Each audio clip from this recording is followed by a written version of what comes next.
Well, as a tree service owner, you can imagine that I burn a lot of wood. And I've got two wood stoves in my house. I've got this old buck stove, which is probably 45, maybe 50 years old. It's a really, really well built, very solid, heavy steel stove. And this stove will heat up most of the house. It'll heat up the upstairs and everything.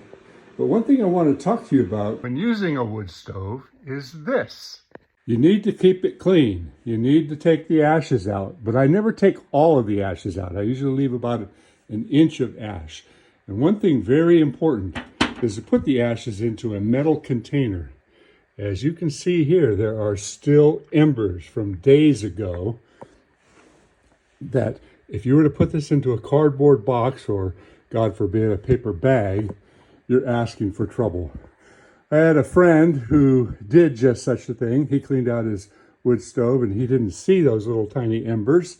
And he put them into a cardboard box, took the cardboard box outside, set it down next to his trash. And lo and behold, it caught fire, burned down his fence and part of his house. He caught it in time so he didn't lose his house. But one simple little mistake, like embers that you can't see. I can feel the heat in here, and that's been from a couple of days. So think twice about how you clean your stove, and don't take all of the ashes out because that helps a lot in keeping the fire alive for a lot longer.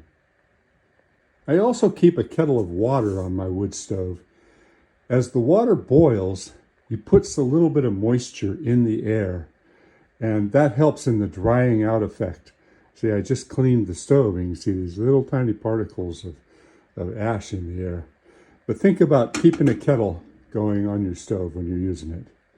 And don't forget to clean that stovepipe. I usually do it about once a year. I do it myself. It's not that hard, but you don't want a flue fire.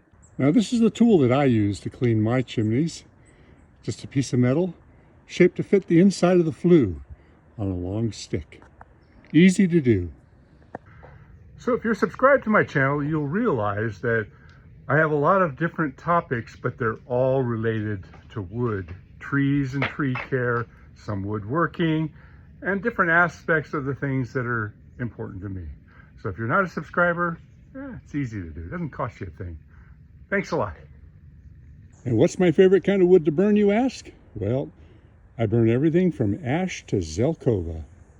Some better than others. It looks like I got some splitting to do.